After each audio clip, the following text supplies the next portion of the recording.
Yesu asifiwe. Mpendwa mtazamaji wa channel yetu ya Injili nje ya kuta za kanisa, karibu. Ni siku nyingine ambayo Mungu ametupa kuweza kujifunza neno lake, na ninakukaribisha ili uweze kushiriki pamoja nasi kipindi ambacho tutafundisha leo. Basi tufungue kwa maombi. Mungu wetu, Baba yetu wa mbinguni, ninakushukuru Bwana. Asante kwa ajili ya baraka zako. Asante kwa ajili ya msikilizaji huyu Bwana ambaye hakika amechukua muda wake na hatua yake kwa imani. Bwana, sio kunisikiliza mimi bali kulisikiliza neno lako takatifu. Ninakusihi kwa rehema zako Mungu wa mbinguni, nenda Mungu wa rehema, ukamulike katika moyo wake. Mfundishe Bwana, weka Roho yako Mtakatifu akapate kuzishuhudia na kumkumbusha kazi zako. Katika jina la Yesu Kristo Jehova, anza nasi na ukamalize nasi kipindi hiki katika tutoko mtakatifu. Bwana, naomba na kushukuru. Amin. Basi mpendwa mtazamaji, karibu, na tunaendelea na mtiririko wa vipindi vyetu ambavyo tunajifunza maneno ya Mungu mengi, na hapa tumekuwa tunafundisha vitu tofauti kwa ajili ya neno la Mungu. Ukiingia kuna masomo mengi ambayo yamefundishwa mengi sana.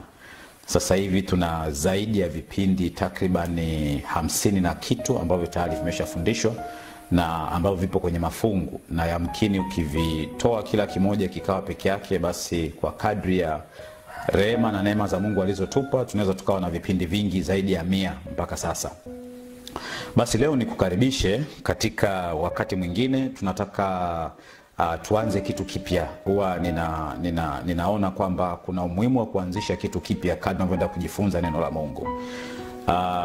Kitu ambacho nataka tujifunze leo ni somo ambalo tutalianza, au kozi ambayo tutaianza, inayofahamika kwa kichwa, somo hilo tutaliita maombi. Nataka ujifunze, mpendwa mtazamaji, kuweza kujua kwamba maombi ni kitu gani, na yamkini maombi yana faida gani au yana hasara gani kwa Mkristo, na unapoishi kwa imani, yamkini ni kitu gani ambacho sasa kinakufaa wewe kuishi kama Mkristo na namna ya kuenenda kwa Ukristo ulionao. Kama nilivyosema, nisichukue muda mwingi kueleza, nitaeleza kwa kifupi tu. Tumesoma habari za asili ya mwanadamu, lakini tukajifunza kwamba sisi tunaomtegemea Kristo, basi tunaamini kabisa kwamba Mungu ndio aliyetuumba. Mungu ndiye kila kitu katika maisha yetu. Na zaidi ya hapo, kitu kingine cha kufahamu ni kwamba Mungu alipomuumba mwanadamu, ukisoma katika kitabu kile cha Mwanzo, unaona kuna nyakati ambazo Mungu alikuwa akishuka na kwenda bustanini na kukutana na Adamu. Manake Mungu alikuwa akiteremka na Adamu alikuwa anagundua kabisa, alikuwa anajua kwamba hakika sasa huyu ni Mungu anayekuja, na wanakaa wanazungumza mpaka watakapomaliza. Yamkini Mungu anataka kujua ya Adamu na Adamu anataka kujua ya Mungu. Walikuwa wana uwezo wa kuwasiliana moja kwa moja, kwamba Adamu anaongea na Mungu anaongea, Adamu anasikia na Mungu anamsikia Adamu. Bwana Yesu asifiwe sana. Sasa njia ile ilikuwa ni namna ambapo hawa watu wawili wanaweza kusikilizana. Sasa inaweza ikawa ni tofauti kidogo mpaka sasa. Njia ambayo sisi tunayo tunaposema kwamba tulimpokea Kristo kwa imani, manake sasa unakuta kwamba uwezo wetu mkubwa tunatembea katika imani, na Paulo anasema kama mlivyoipokea kwa imani, basi tembeeni vivyo hivyo. Bwana Yesu asifiwe sana. Na tunapotembea kwa imani, njia pekee muhimu kabisa ya kuweza kuzungumza na Mungu aliyetuumba ni kupitia maombi. Bwana Yesu asifiwe sana. Kwa hiyo maombi ni kitu muhimu, na nimeshawahi kusimulia kwamba na kufundisha kwamba sisi huwa hatuelewi, lakini mambo mengi yanaweza yakawa yanakamilika katika maombi bila sisi kujua. Lakini njia pekee ya sisi kuendelea kujenga mahusiano yetu na kujijenga kuimarika kiroho ni lazima tuwe watu wa kuomba. Katika kitabu kile, kama unasoma habari za Wafalme, kwenye kitabu kile cha Wafalme, unakuta Biblia inazungumza kwamba kuomba kwake mwenye haki kunafaa akiomba kwa imani. Basi leo tunapoanza hii kozi, kuna mambo ambayo ninataka uweze kuyafahamu. Kozi hii tutazingatia maombi. Na ingawa tuna nia ya kuona kwamba maombi ni kozi ya kitaaluma, lakini nia ya msingi ni kutoa au kufundisha juu ya maombi na kuhamasisha msomaji kuwa na uwezo wa kuomba kwa bidii na kuomba mara kwa mara. Bwana Yesu asifiwe sana.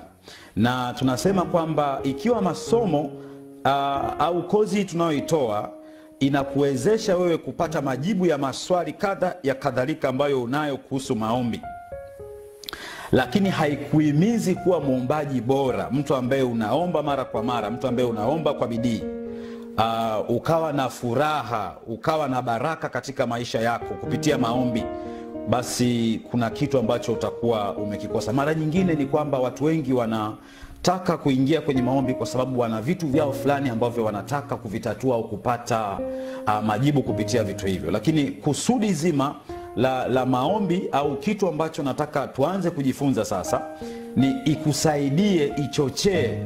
Neno la Mungu linasema chochea karama ya Mungu iliyoko ndani yako. Yamkini Mungu amekupa karama na kipawa cha uombaji.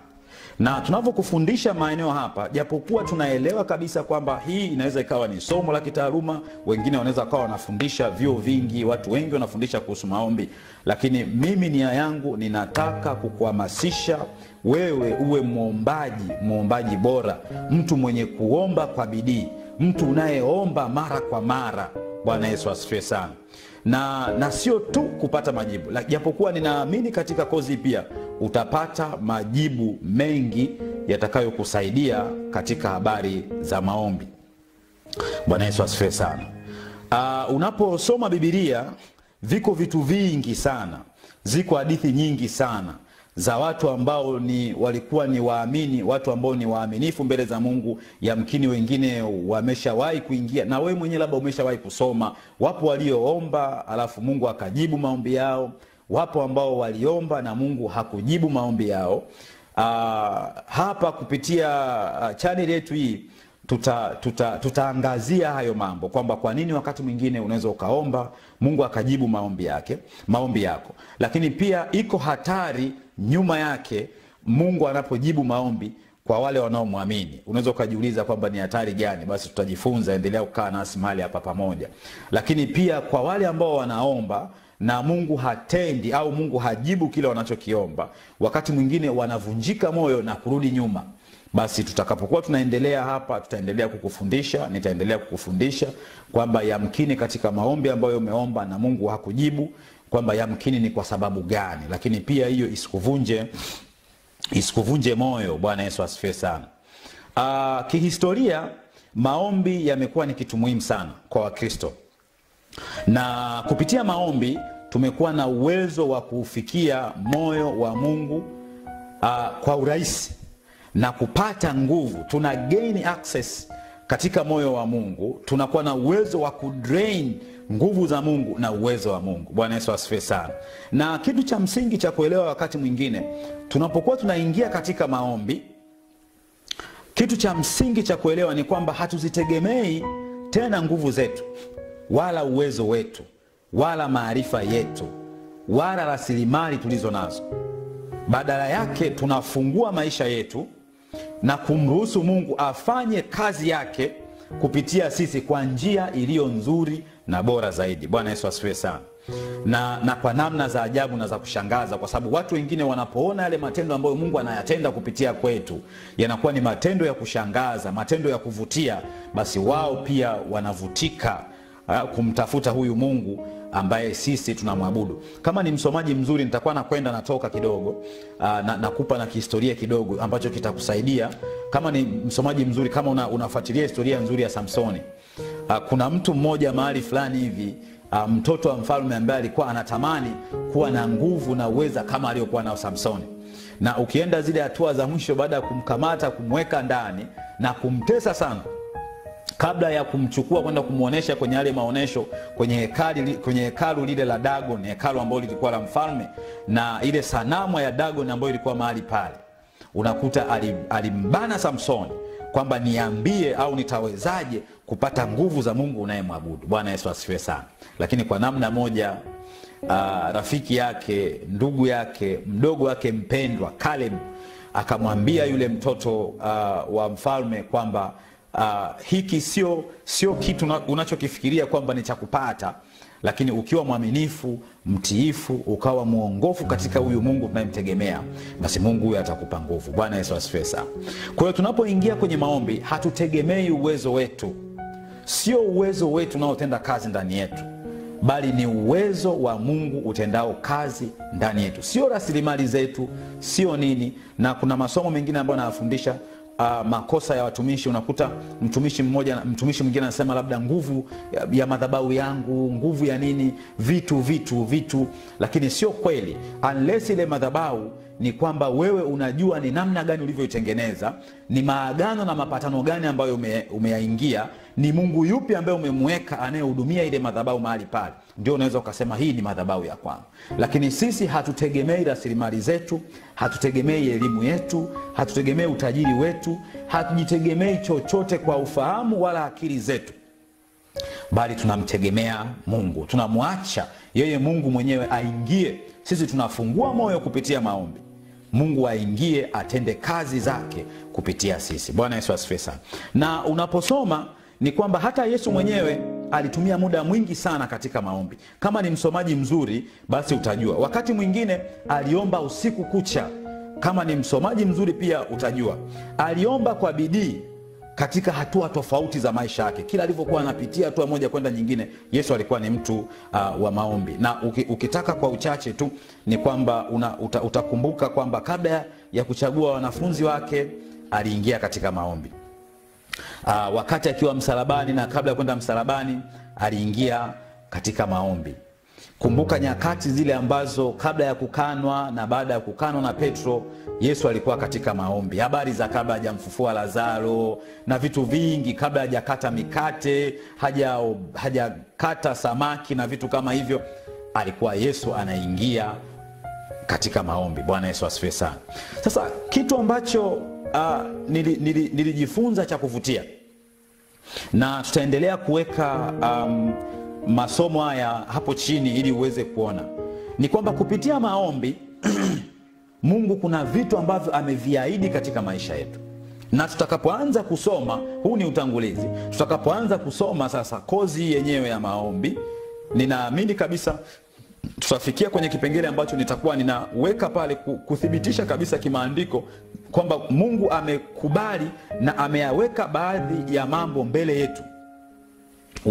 Ninapenda huu mstari na nitakuja baadaye nitaweka hapo. Mungu anasema ameweka mbele yetu, anasema ameweka hiki na hiki, ameweka hiki na hiki, alafu chagua hiki ili uweze kuishi. Bwana Yesu asifiwe sana.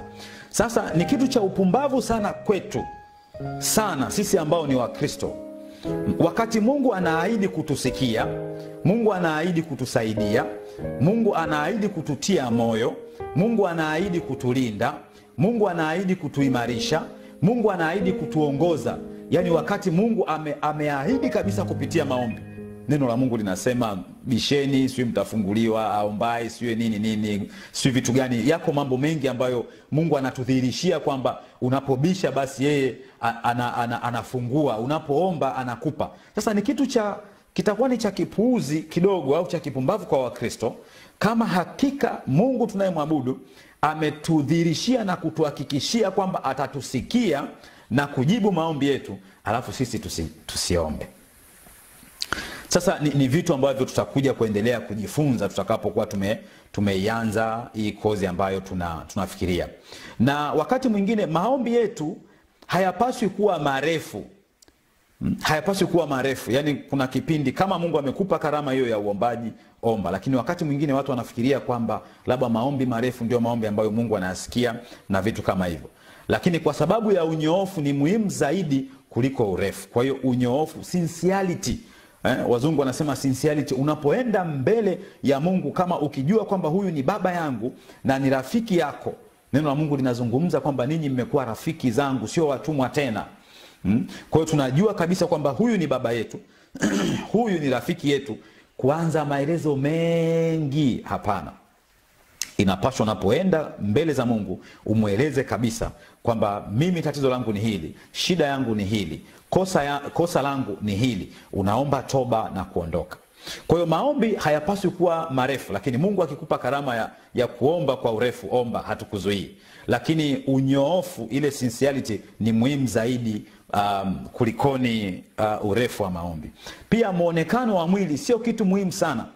Kwani katika nyakati za Biblia watu walisali kwa namna tofauti. Wengine walisali nyuso zao zikielekea mbinguni, wengine nyuso zao zikielekea ardhini, wengine wakiwa wameinama, wengine wamepiga magoti, wengine wamesimama, na wakati mwingine wanaomba pia. Kuna maeneo ambayo utakuja kufundisha. Kwa hiyo hili litakuwa ni kisehemu mojawapo kwamba uombe vipi. Unaweza ukafikiri kwamba style hii ya maombi labda inamplizi Mungu kulikoni hii. Tutakuja kujadili mambo kama hayo. Lakini pia uombe wapi? Ni mahali gani ambapo panafaa wewe kufanya hayo maombi? Ni kitu muhimu kidogo, lakini tutakuja kusali. Lakini ukisoma kwa nyakati zile za kale ni kwamba watu waliomba sehemu nyingi. Watu waliomba katika nyumba zao, waliomba katika vyumba, waliomba barabarani, wapo walioomba baharini. Kwa hiyo mambo kama hayo tutakuja kuyaangalia tunapotazama. Wengine waliomba katika makundi, wengine waliomba wenyewe. Bwana Yesu asifiwe sana. Biblia ina ahadi nyingi sana kuhusu maombi. Inatia moyo kuomba na inaleta motisha watu waendelee kuomba wakimtegemea Mungu. Biblia pia inatuhakikishia kwamba Mungu husikia maombi yetu na kuyajibu. Na katika kozi hii tutaangalia mambo hayo yote. Bwana Yesu asifiwe sana. Lakini lengo la kusoma kozi hii isiwe tu kujifunza zaidi juu ya masuala ya maombi, lakini badala yake ni kukutengenezea msukumo. Kitu ambacho natamani mimi tutakapokuwa tunajifunza masomo haya ya maombi ni kwamba ni kutengenezea msukumo, au niongeze chachu, nichochee ile karama na kipawa cha Mungu alichokiweka ndani yako, ili kuzidi kukufundisha neno la Mungu, uwe na uwezo mkubwa wa kupokea, lakini uwe mwombaji bora. Nimeshawahi kufundisha, nimezungumza hiki kitu kwamba inawezekana katika ufalme wa Mungu viko vitengo vingi sana. Lakini kwangu mimi, sijui kwako wewe mpendwa mtazamaji na msikilizaji, kwangu mimi hakuna injini muhimu kabisa, iwe katika ufalme wa mbinguni au hapa duniani tunapomtumikia Mungu, kama kitengo cha maombi. Na wewe pia unaweza ukawa ni shahidi juu ya swala hilo. Lakini katika ulimwengu huu wa sasa, kitengo hiki ambacho ni muhimu na injini ya kanisa na injini ya watu wa Mungu kimekuwa hakipewi nguvu ya kutosha, kinadharauliwa. Unaweza kukuta kuna kamati, lakini kamati ya maombi, watu wengi kwenye majumba mengi ya ibada, watu kwenye makongamano mengi, wale ambao wanajua siri zilizo muhimu kabisa za kimungu, injini muhimu ni katika maombi. Bwana Yesu asifiwe sana. Kitengo muhimu, na hata katika ufalme wa Mungu kitengo muhimu ni kitengo cha maombi. Japokuwa katika makanisa mengi kama nilivyozungumza, hakuna watu wanaodharauliwa kama waombaji. Unaweza kuwa shahidi kwenye kanisa ambalo uko, kwenye kusanyiko ambalo upo, waombaji wana nguvu, wana thamani kiasi gani. Waombaji wengi hawatambuliki, hawathaminiwi, hawana nguvu. Lakini nataka nikuambie siri kubwa kabisa iliyopo ni katika kitengo. Kikifanya kazi vizuri, kitengo hiki cha maombi au idara hii ya maombi au kikundi hiki cha maombi, kanisa linastawi katika afya njema kabisa. Kwa hiyo nikasema nia yangu ni kukupa msukumo wa kuomba, uwe muombaji wa bidii na uombe kwa uaminifu zaidi. Unaomba kwa uaminifu zaidi, lakini uombe mara kwa mara. Bwana Yesu asifiwe. Kujifunza Biblia inasema nini juu ya maombi, ni kwamba pia hii itakuwa ni kitu ambacho ninakikusudia pia kwamba niweze kukufundisha. Tunasema hakika ni vizuri na inaweza kutusaidia kwa njia nyingi, lakini katika kozi hii na somo hili ni lazima kuelewa kwamba tunaelekeza nguvu zetu katika maombi halisi, maombi ya bidii, maombi ya kuomba mara kwa mara, maombi yenye shauku. Maombi ukiomba kwa namna hii yanakuwa na thamani kubwa katika ufalme wa Mungu. Sasa tutaendelea kujifunza. Ziko aina nyingi za maombi na kwa leo mimi nitaishia hapa. Lakini ninaamini sasa baada ya kutoka hapa tutaanza kujifunza vitu vingi kwa habari ya maombi. Bwana Yesu asifiwe sana. Kwa mfano, Ni kuchukulie mfano mdogo.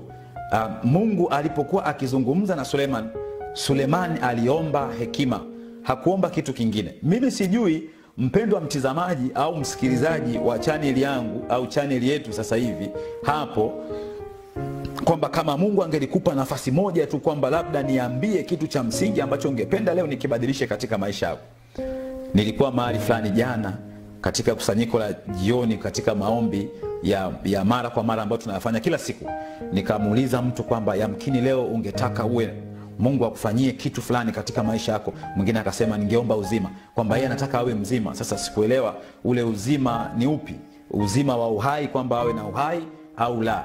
Mwingine akasema ningeomba niwe na upendo. Sikiliza mpendwa mtazamaji, na mimi ningekuuliza wewe hapo ulipo, yamkini kuna kitu ambacho unatamani kwamba Mungu angekibadilisha katika maisha yako. Unatamani kwamba leo hii Mungu angetokezea katika mahali ulipo akakwambia omba ombi moja. Na wakati mwingine katika YouTube channel yetu hapo chini, labda comment hapo tuone kwamba wewe ungeomba nini. Kuna mtumishi mmoja alitoa mfano, akasema kuna watu fulani ambao walikuwa wanafanya zile anniversary, kumbukumbu za ndoa zao. Walikuwa wameshakaa na takriban wanakaribia miaka 80. Alafu malaika akawatokezea ile siku ya sherehe wakiwa peke yao wamekaa. Akamuuliza mwanamke kwamba ungetamani nini kwamba leo Mungu akufanyie. Akasema ningetamani nipate tiketi za ndege nisafiri dunia nzima. Kwa hiyo kufumba na kufumbua, mzigo wa tiketi uko mikononi mwake, full book, umelipiwa na kila kitu, kwamba sasa tembea kwa sababu ndio maombi uliyoyaomba. Alafu akamuuliza yule baba kwamba wewe ungetamani iwe nini. Akasema mimi natamani kwamba leo ningerudi niwe kijana wa miaka 16. Ningekuwa safi kweli kweli. Kufumba na kufumbua akawa mdogo miaka 16. Kwa hiyo unaweza ukaangalia maombi au kile ambacho unataka kukiomba. Na ndio maana nikasema katika series ya vipindi ambavyo tunafanya, katika mtiririko wa vipindi ambavyo tunafanya, basi nimeona ni shauku kubwa sasa tuanze kujifunza vitu vya msingi kwa ajili ya ufalme wa Mungu. Suleiman aliomba lile. Watu ambao nilikuwa nao jana, mmoja aliomba upendo, mwingine akaomba uhai, uzima. Mfano huu ambao nimekupa, mmoja aliomba tiketi azunguke dunia nzima, mwingine akaomba awe kijana miaka 16. Sijui wewe ungeomba Mungu akutendee nini. Bwana Yesu asifiwe sana. Lakini hem tuangalie wanafunzi wa Yesu walifanya nini. Bwana Yesu asifiwe. Kama ni msomaji mzuri wa Biblia, Yesu alipowakusanya wale wanafunzi wake, wapo watu wengi ambao walimuuliza maswali, lakini wanapenda. Petro alimuuliza, tumeacha kila kitu tukakufuata wewe, tutapata nini? Basi majibu yake utaendelea kucomment kwamba ni mstari gani ambao unasema andiko hilo na yamkini Yesu alijibu nini. Lakini pia kuna mwanafunzi mmoja Yesu alipokuwa akiomba, alipomaliza kuomba, yule mwanafunzi akamwambia, Bwana tufundishe kusali. Bwana Yesu asifiwe sana. Bwana Yesu asifiwe sana. Ninalipenda hilo neno. Huyu mwanafunzi hakuona kitu kingine cha msingi cha kuomba, bali alimuomba Mungu au alimuomba Yesu kuwafundisha kusali. Na alienda mbele zaidi akasema kama Yohana alivyowafundisha wanafunzi wake kusali, wewe Bwana tufundishe kusali. Bwana Yesu asifiwe sana. Hilo andiko linatoka kwenye kitabu cha Luka. Kitabu cha Luka mlango ule wa 11, unaposoma aya ya kwanza na kuendelea. Na ukisoma Mathayo ule mlango wa 7, ukianza hata aya ya kwanza sio tatizo. Lakini kwenye aya ya 7 huko ndio utakuta pia inaelezea namna ambavyo yule mwanafunzi alimuomba Yesu kwamba tufundishe kusali. Maana yake tufundishe kuomba. Kitu cha thamani kabisa wao walichokiona kutoka kwa huyu anayemwamini ni maombi, na waliamini kabisa kupitia maombi basi kuna kitu ambacho kitaenda kufanyika katika maisha yao. Bwana Yesu asifiwe sana. Na katika vitu ambavyo nataka nikuambie mpendwa mtazamaji, ambavyo shetani anapigana navyo, huwa mara nyingi tunajua kwamba kupitia maombi tumemshinda shetani, ni kweli. Lakini shetani anaingia na wewe hata unapoingia katika chumba cha maombi kufupisha ule muda. Nilishawahi kufundisha sehemu nikasema unaweza ukawa labda siku hiyo ndio umebandika maharage na umeweka maji ya kutosha kabisa, ukashangaa umeingia katika maombi, sufuria linaungulia kule, kama ni mama Na yamkini unaweza ukawa umeingia kwenye maombi, unaanza kuingia kwenye maombi, nyakati hizo hizo anakuja mtu ambaye ulikuwa unamdai, ndio anakuambia nimekuja sasa, kwamba labda mama au baba, kaka, nani amekuja. Kwa unajikuta unaacha yale maombi, unatoka kwenda kumsikiliza yule mtu. Katika vitu ambavyo shetani anapigana navyo ni kukubana kwa kadri anavyoweza kupunguza muda wako wa maombi. Nilikuwa nawatia moyo watu fulani kwamba ni swala zuri sana kutambua kwamba imetupaswa sisi kuomba. Kuna watu wanaomba mara 3 tu kwa siku na kwenye chakula, na sala ile ya zamani. Si tulifundishwa sala ya zamani mno nikiwa niko hizi shule za chekechea. Kwa mtu mpaka leo hana advancement yoyote ya maombi, bado anaomba yale maombi. Sio mbaya, lakini muombe Roho Mtakatifu atakapoingia ndani yako aweze kukufundisha namna gani nzuri iliyo bora, ili kuprove kwamba wewe unakuwa. Kuna mambo ambayo tunatakiwa tuyafahamu, na ninatamani nikufundishe uweze kuyaona. Neno la Mungu linasema ni lazima sisi tuwe tayari kulisikia neno la Mungu, lakini pili, tuwe walimu wa kuwafundisha wengine. Usipofanya hivyo, ina maana hata wewe mwenyewe hautakuwa kiroho, utabaki kuwa mtoto na utaendelea kutamani mafundisho ya kwanza. Lakini neno linasemaje? Kwamba chakula kigumu ni cha wale waliokomaa na waliozoezwa akili zao kupambanua mema na mabaya. Bwana Yesu asifiwe sana. Na sisi lazima tukue katika maombi. Kwa shetani anatubana na anajaribu kwa kadri anavyoweza kuvunja na kupunguza kabisa muda ambao tungeliweza kuomba. Huwa anasema zawadi nyingine nzuri kumrudishia Mungu, kumrudishia Kristo ni maombi. Mungu ametupa masaa 24. Huwa nawafundisha watu, nawaambia katika masaa 24 Mungu kwanza amekupa siku moja tu ya kuishi, siku moja tu, na ikikamilika hii anakupa katika masaa 24. Na katika masaa 24, manake kama ilikuwa umtolee Mungu 10% ya masaa ambayo amekupa, ilitakiwa ukae katika uwepo wa Mungu masaa 2.4.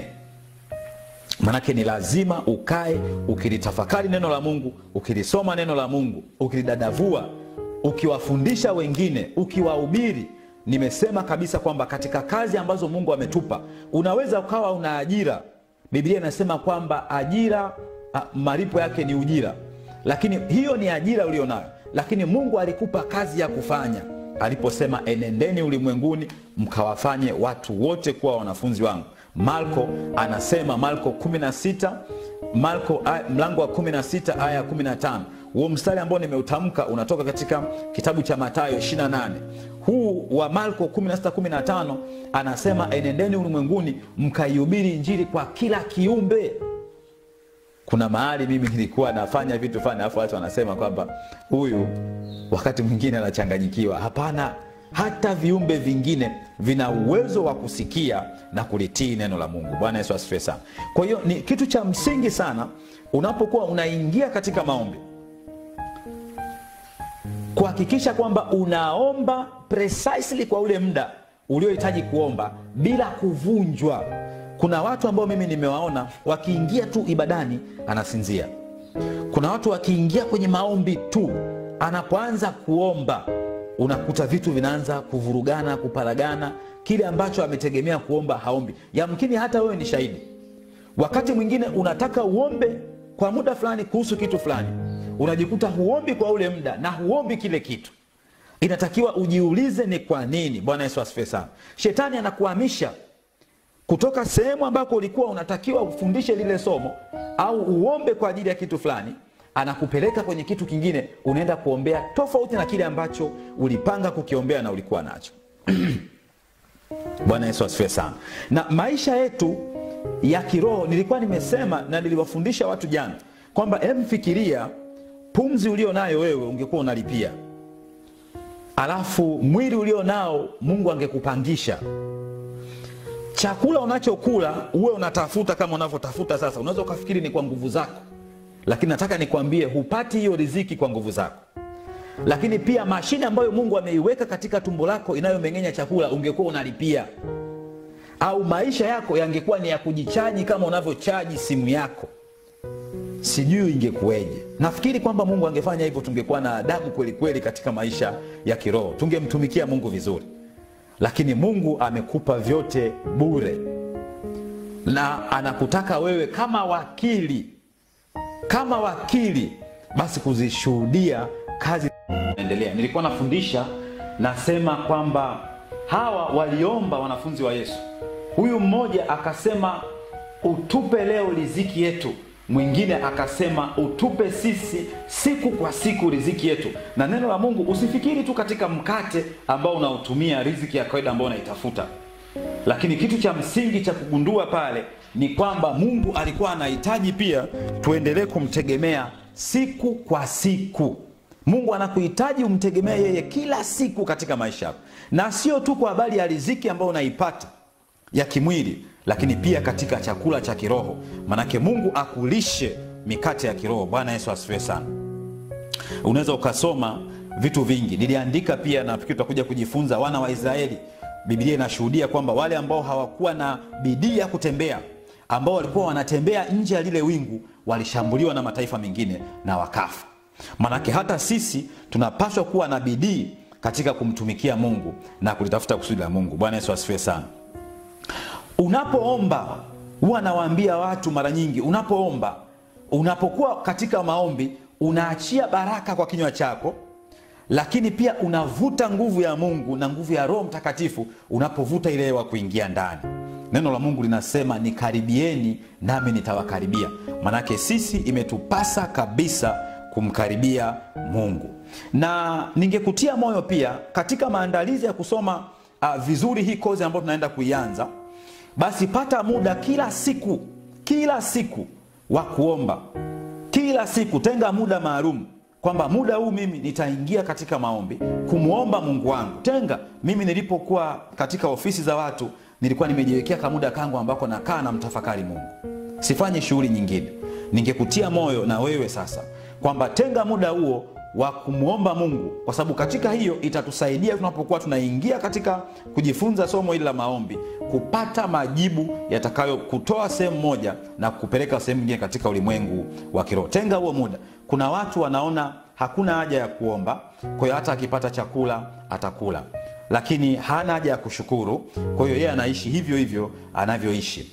Mwingine hana haja hata kuomba ulinzi usiku anapoenda kulala, unaposafiri, unapoamka asubuhi. Unaona unakiweza kila kitu katika nguvu ulizo nazo. Bwana Yesu asifiwe sana. Lakini sio kweli, unajidanganya.